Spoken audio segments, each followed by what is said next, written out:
Magandang hapon mga kapuso, pasintabi po sa sensitibong video na ito.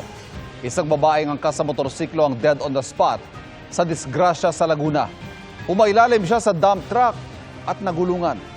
Nakatutok si Bernadette Reyes. Grabe, kawawa.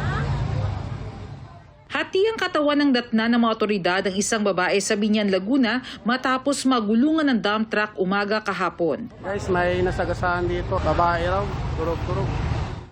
Batay sa investigasyon ng Biñan City Police, nakaangkas sa motorsiklo ang biktima habang nasa National Highway sa Barangay Canlalay.